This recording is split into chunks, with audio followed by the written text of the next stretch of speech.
So the reason I'm doing this talk is we bought this nice scale for the club. It hides back in here in this closet.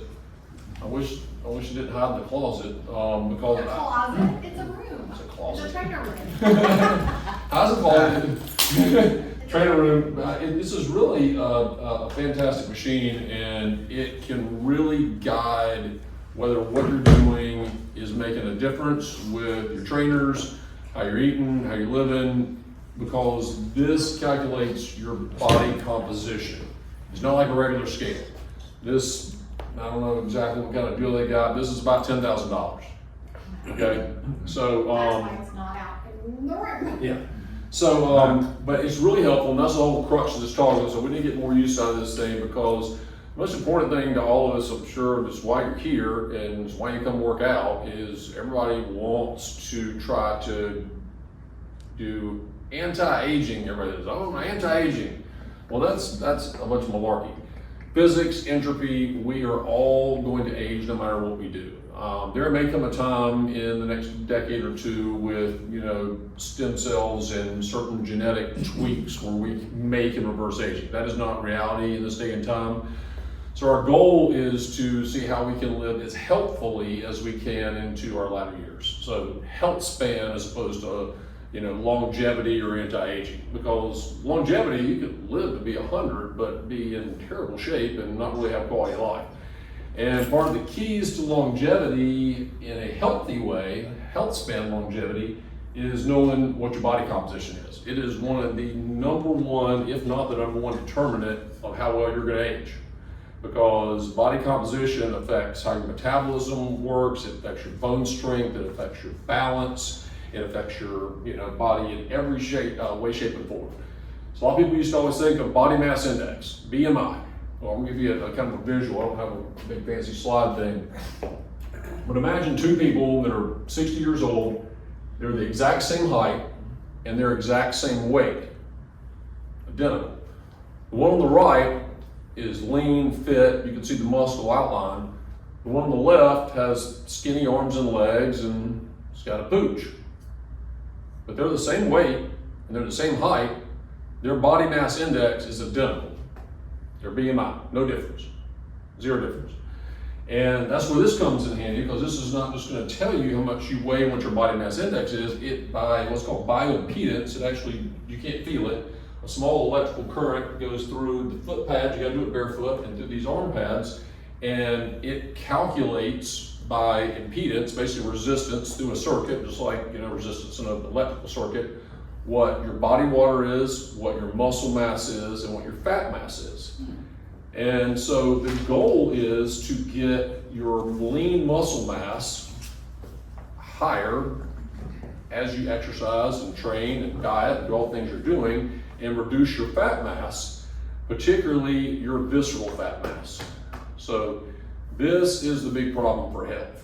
You can be kind of lean out here, but when you start holding your weight centrally, that's called visceral fat. There's two types of fat in the body. There's subcutaneous fat, which is the fat we see under our arms or our legs. Sometimes we don't like it as much because it's not as aesthetically pleasing. We got little rimples or dimples, but that's not the dangerous fat. The dangerous fat is the stuff hiding inside that's around your heart, or around your colon, your stomach, your liver. And having done surgery in the past when I was in my residency and medical school training, I can tell you open some people up and everything looks pretty inside. You open some people up and there's this brown fat that's sort of surrounding all the organs. And this machine, there's another step up. This is about another 10 grand that will actually calculate visceral fat mass. This does not calculate that, but there's easy ways to back into it with a few calculations to know. One easy calculation is knowing your waist circumference to your height. If you measure your waist and it's more than about half your height, you probably have too much fat internally. So in other words, let's say you're 70 inches tall. If your waist is 35 inches or more, you're getting to be at risk. You really optimally would like to see that ratio down to about 0.4, 0.35. So in other words, your waist circumference is about 35 to 40% of your height. You can do it in inches, centimeters, whatever, you just gotta have it in the same scale for your waist and your height. So that's the whole idea of the in-body scanner. It'll give you a great estimate of how much muscle mass you have in your legs, your arms, your trunk, and then you can and it'll also tell you your total body fat, and then you can back into how much fat is on the inside. And the reason why that fat's on the inside, say, well, why is fat on the inside bad? Well, the reason why is that brown fat on the inside, it actually does not produce a key hormone very well called adiponectin. What adiponectin does is it tells our body to metabolize fat. And the lean muscle, around your lean muscles, the subcutaneous fat actually produces that hormone better. So in other words, that fat inside is just sort of lazy. It also causes more inflammation because brown fat causes the body to release more cytokines. Cytokines are something that mediates inflammation in the body, so it's pro-inflammatory. So it causes more inflammation, it causes you not to burn fat as efficiently, and inflammation is really the key to all chronic disease. A lot of people worry about chronic disease. They go, oh, I don't want to get a heart attack, I'm going to keep my cholesterol low. Well, that's part of the equation, but actually there's really good cardiology data out there that shows if you have high inflammation in your body, that's a worse risk factor for having a heart attack or heart disease than high cholesterol. So, what? That literature's actually out there. So how do you know if you have inflammation, if you have it or not? Well, there's certain tests you have to order, and unfortunately, a lot of those tests, haven't made it into mainstream medicine. They're just not kind of the standard panel. If you go to like a preventive cardiologist or somebody that specializes in preventative health, then they'll do those. And the key inflammatory markers are what are called highly sensitive CRP, homocysteine, and uric acid. Those are kind of the three key ones that you got to look at and mediate to get inflammation down in the Could body. a standard doctor, if you said, I would like for you to give me that, can they? They can. They might. Some of them might go, what are you talking about? Some of them may know, but like you went over to, if you got heart disease, you wanted to see Chris Swiger or Lance Lewis, those guys who do preventive cardiology, that probably include that on their standard panel, or if you ask them, they'd certainly put it on there. So that's the reason you don't want visceral fat. It's basically, it just causes you to get more fat, it causes you to have more inflammation in your body. You say, well, how do I get rid of that? Okay. These guys and gals can help you with that, but what I see a lot of people doing is the wrong things when it comes to exercise. You'll see people out here, they're just running themselves to death around the neighborhood or on that treadmill, they're just sweating and going at it. That's great for cardiovascular health. If you want a strong heart and that sort of thing, that being said, you can't overdo it. There's more and more evidence coming out where you look at people that do ultra marathons and CrossFit and stuff to a super high intensity, and actually in some of those cases you can actually get damage to the body, not only in joints, heart size, all that sort of thing. So it's like everything in life, usually that middle bowl of porridge is the right way to go. As I tell people, I don't care if you're talking politics, diet, exercise, if you're more than one standard deviation from the mean in your opinion, there's a 99% chance you're wrong. Or 97% chance, 99 is the two standard deviations. So what I'm saying is, extremes are not good. But going back to my idea of people, running around and saying they're just huffing and puffing and all that sort of thing, those people are burning sugar. When you get your heart rate up so high that you can't carry on a full conversation, you are burning sugar. Your body cannot efficiently burn fat when you are requiring maximal power output. It needs sugar because that's easy to burn and turn into energy so you can do this very intense exercise. If you want to burn fat, you have to remain generally in what's called zone 2. And by burning fat, that's how you get that visceral fat down. The more you burn fat, the more your body metabolizes that fat and gets it off your body and turns it into energy. And hopefully you're not putting it back on at the dinner table. Because as I've told people 1,000 times, most people cannot out-exercise this. The masseter is actually pound for pound the strongest muscle in the body. If you have a 2-year-old bite you, you can attest to the fact that there's pretty strong muscles even at 2 years old.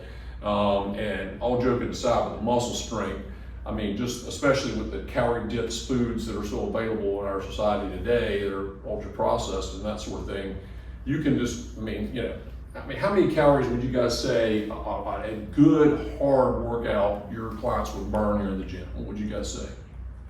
200, hard workout. Yeah, How many? 200. 200 calories. Which is not. Yeah, and I mean, that's like It's like 3 McDonald's French fries. Oh yeah, I mean, one Coca-Cola is almost that. Hopefully you're not drinking Coca-Cola, except for rarely, it treats. And we'll get back into the diet thing in a minute. But the point is that it is so easy to put 200 calories in your mouth. You're not going to burn it off in the gym. So if you're not being conscientious about your diet and mixing that with exercise, you're fighting a losing battle. So speaking of diet, we'll just skip on over to that. These guys can tell you more about zone 2 exercise. I'm not gonna get too much into the details of that, but basically before I skip the diet, I'll just tell you the basics. It's where you can carry a good rule of thumb is where you can carry on a conversation with the person beside you. You're not breathless, but you're kind of feeling it. Your heart rate's up. It's generally about 70 to 80% of your maximal heart rate, and you're trying to maintain right in that range. And that's when you're burning fat the whole time. That's Okay? why your trainers talk to you. We like you, we're friends with you, we want to have a conversation, but we're also measuring that. Yeah. And so you keep in that range, will get your fat burned. And that doesn't mean that's all you got to do, because going back to the in-body scanner, one of the most powerful things for healthy metabolism and bone health and not having falls and breaking things as we age is having really dense muscles. Muscles burn about 4 to 7 times, depending on the person, 4 to 7 times the amount of calories sitting in these chairs than fat does. So the more muscle you put on, the more fun you get to have at the dinner table, because you're burning 4 to 7 times the amount of calories just at rest than relative to your fat. So that ratio, as it goes up, the more lean muscle, the more calories you're burning just hanging out. And that requires, weight-bearing exercise, particularly for the women, axial loading weight-bearing exercise. That's why you're seeing all these women running around with weight vests on now. I wear one myself because I just want some extra weight just when I'm going, just to give me work. But it's really important for bone strength, because the more pressure you put on the bones, the more those bones build more calcium and strength, and you don't get osteoporosis. How much weight are you and your wife when I see y'all in the morning? I wear 30, she wears 20. Okay. But I would not start there. If I was a woman I was starting out, I would go kind of the 5 to 10 pound range starting out, and because it takes time to get adjusted to, and you don't want to do back trouble and all that sort of thing. So point is with that is you gotta, with these guys, mix up your zone 2 training to burn fat. You got to do some real lifting so you're building muscle, and then you also want some cardiac exercise to condition your heart muscle. So there's a variety of training for overall wellness: building muscle, faster exercise for heart, zone 2 for burning fat. Now, moving back into the diet thing. Everybody loves talking about all this diet's the best, that diet's the best, it's keto, you gotta have a lot of protein, you gotta have low fat, you gotta have no sugar, you got an omnivore diet. I mean, there's so much junk that's been done on diets over my lifetime, and most of it's fads. I mean, right now, if you don't get a 1 gram of protein for a pound of body weight, you're not doing the right thing. I mean, you basically got to just be gnawing on a cow leg all day long to get that much protein. I mean, unless you're supplementing. I mean, it is a lot of protein. And that doesn't mean that's not important. I think, a protein heavy diet is the easier way to stay lean. My point is, don't make diet too complicated. About the only true good scientific evidence out there for health long-term on diets is the Mediterranean diet. I'm sure everybody's heard of that. That's the one that's got some decent evidence behind it. The rest of it's all sort of conjecture, and you'll get your person online or your favorite health coach. They'll tell you gotta do this, that, and the other, but honestly, there's just not good science behind it. What I tell all my patients, if you wanna think of a really great way to eat, is about 2 ways, keep it simple. Eat like your great-grandparents ate, because there weren't a lot of grocery stores and bagged foods and boxed foods and stuff that's got barcodes all over it. I mean, all those things generally are not good for you. So eat like your great grandparents ate, and then a few other things. If you can't look at a food and think by looking at it, at one point this flew, swam, or walked, or grew on a tree, or came out of the ground, or grew on a bush, you probably shouldn't be eating it. I call it the Cajun diet. Right, just eat real food and eat reasonable portions. And then last thing is what you call the push-away diet. You know what the push-away diet is? Get up from the table. Push away from the table, exactly. Don't eat to where you go, woo, I'm stuffed. You know, you gotta stop and also be mindful. It takes the body about 20 minutes roughly to get to satiety, where you start releasing hormonal signals that say I'm full. So if you're just piling it in and not relaxing and having more of a European style dinner where you're talking to people and, you know, making it enjoyable, you're pretty much gonna overeat. And so basically eat real food, don't eat too fast, be mindful of your eating. That's about as simple as it gets. And that'll get you 90% of where you need to go.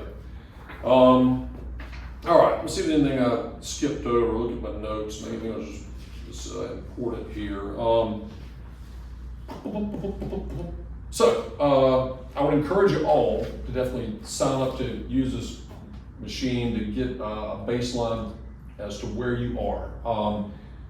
I don't know what they're charging for us. Was it $20 or something? It's like 60. 60? Then your repeat, I think it's 40. Cause I did the first one. Okay, I didn't know it was that expensive. Okay.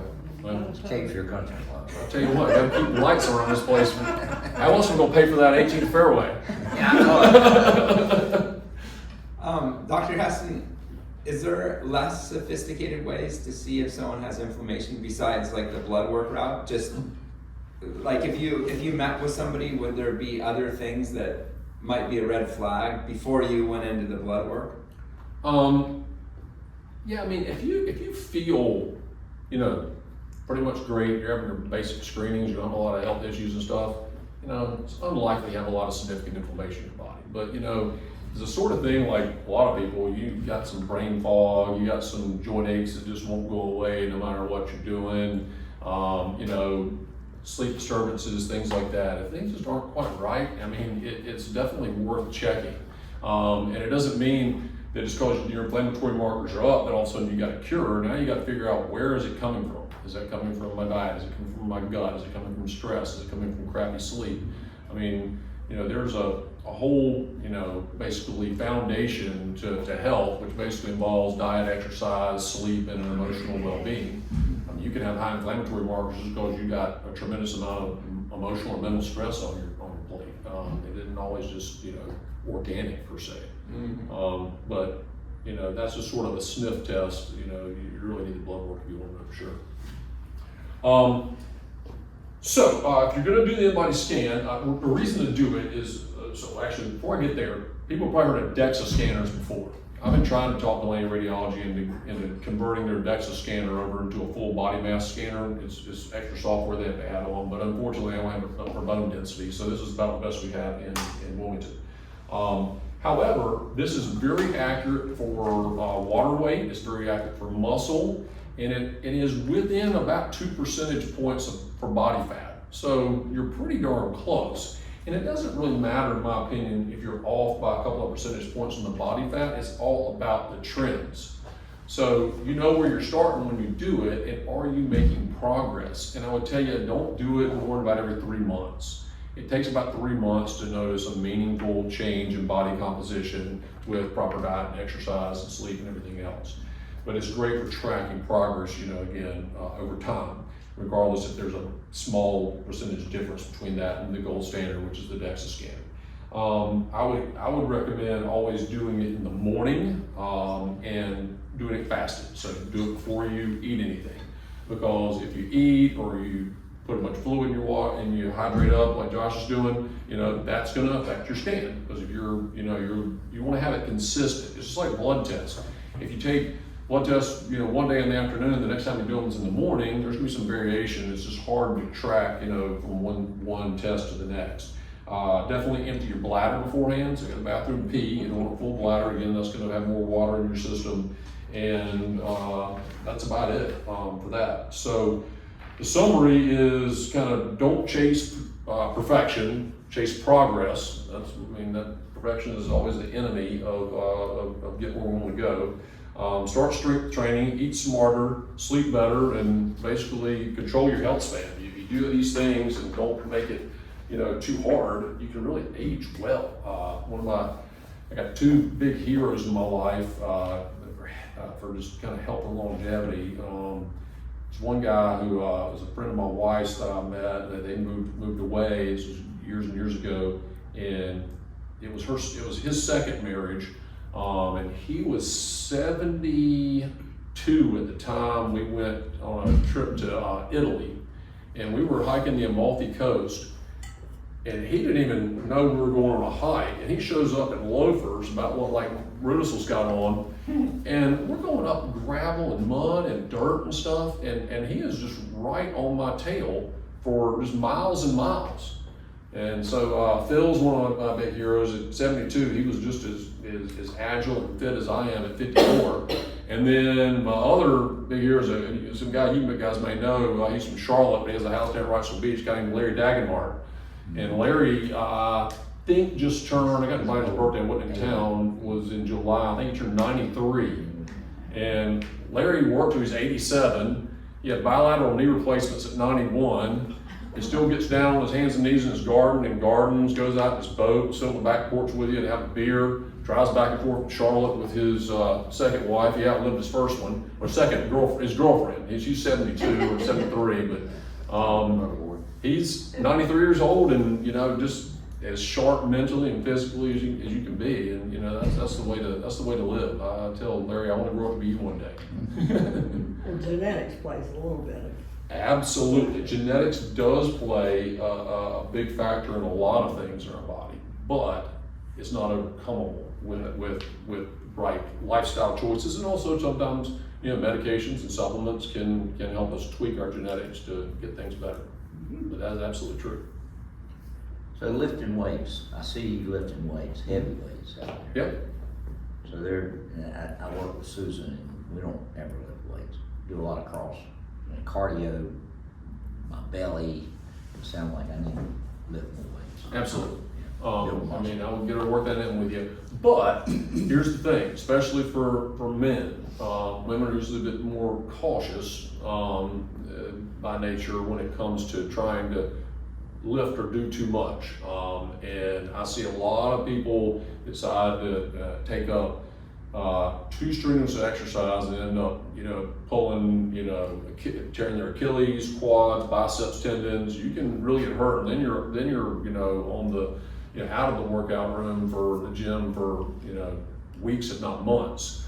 So the key is you want to start off, in my opinion, when it comes to weightlifting, with a weight that you can move for.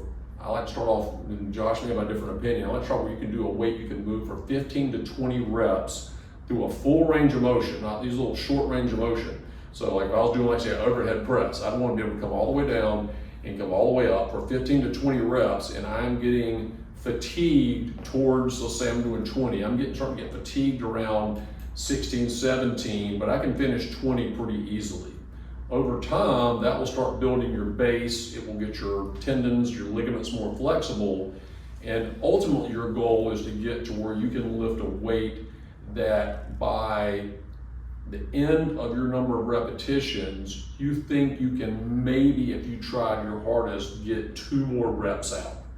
That's when you start building muscle. You don't want to go to complete fatigue or failure ever at our age. I don't care if you're 50 or 70. If you're going to complete fatigue or failure where you just can't get the weight up, you're asking to hurt something.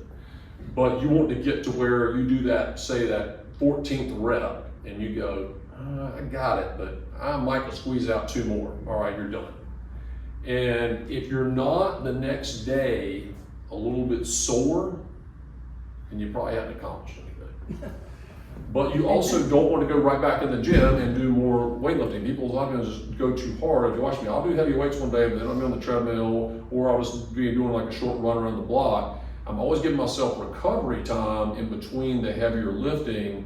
So I'm not only building muscle, I'm letting my muscles do repair and recovery, and then I'm ready for my next harder workout. And then I'm doing some of that zone 2 or some of that cardio exercise in between. So I'm probably only doing 3 days a week of heavy lifting. The rest is all for my heart and keeping my waist Does in. that help lifting weights like that helps your stomach? Anytime you're building muscle. Well, yeah, because again, what I talked about is the more muscle mass you have, you're burning 4 to 7 times the amount of calories sitting still. So that is going to consume that fat. So then what that does is it raises what's called your basal metabolic rate. Your basal metabolic rate is your burn of calories if you we're floating in the air. You're doing nothing. You're just a suspended animation. That's just what your body needs to do, nothing else. Everything above that, like my basal metabolic rate, last time I calculated, was like 1,900 calories. So I'd burn 1,900 if I didn't move. And that goes down as we age, because as we age, people lose about 3% of muscle mass, every few years past the age of 30. So if you're not doing something to preserve that muscle mass, it gets harder and harder to keep the weight off, and your bones get weaker, you got less coordination, you're more likely to fall. And if you, here's one of the stats, past age 70, if you break a hip or you break your humerus, the bone up here in your arm, there's about a 40% chance you're gonna be dead within a year. Good. What? Yep. Really? Break a what now? Hip, And hip more so, the shoulder's a little less, but about a 40% chance of death, you break your hip after the age of 70, because people end up getting pneumonia, they get a blood clot in their leg, they end up falling again, get a head injury because their balance isn't as good. So you want strong bones and balance. That'll just erase one of the big, grim reapers of aging. All right. Thank Any you, other guys. questions? So, with the water weight, get fired up. with the, Gonna is give him a little round. BNP, What's that? the BNP? Yep. Would you be able to measure that? You meant BMI, I think you were talking No, about. it's my husband's in congestive heart failure, so. Oh, BNP. Yeah. Okay, yeah, that's a blood test for Blood the way test, your I heart. wouldn't do No, that. that's just a blood test for how your heart pumps. Yep. So balance. Key. I don't know if everybody else is in here, but I'm fairly balanced. I work with Susan on that, but Mhm. all this helps you with your balance, building muscle. 100%. Everything. Okay. Yeah, because it's not just when you're working your balance, but when you're lifting, balance exercises are great, and so is, everything else. Anything you're doing for the body that makes your brain have to think about coordination and what's called proprioception. So your brain and your spine, to be fully technically correct, your brain and your spine have various parts of your nervous system that tells your brain, where am I in space? Okay, actually, we'll get technical.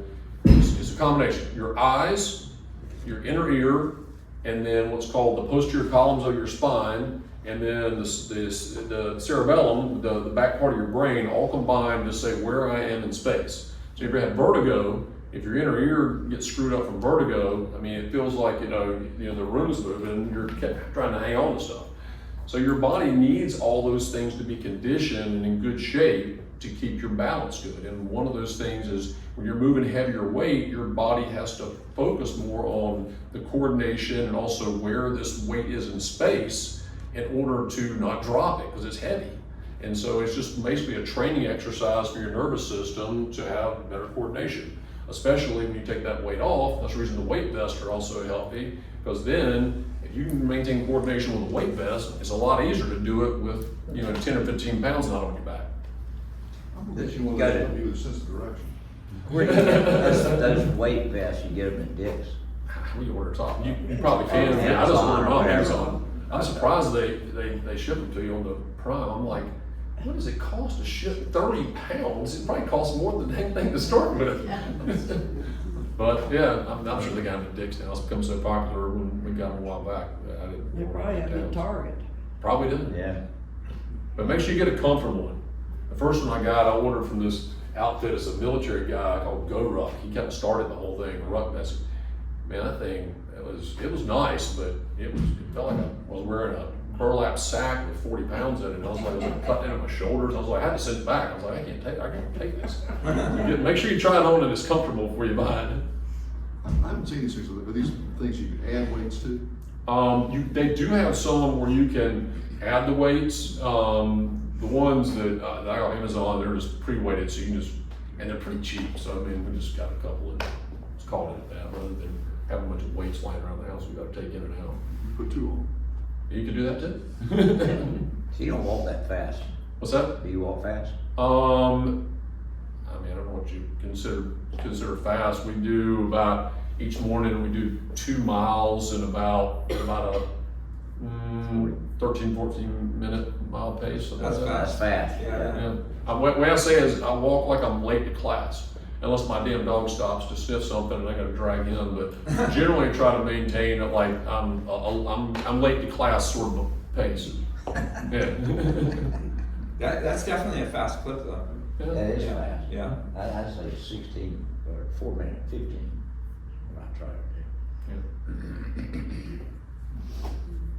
All right. Any other It's been great. questions? Thanks, Heston. Yeah, Thanks, sure. John.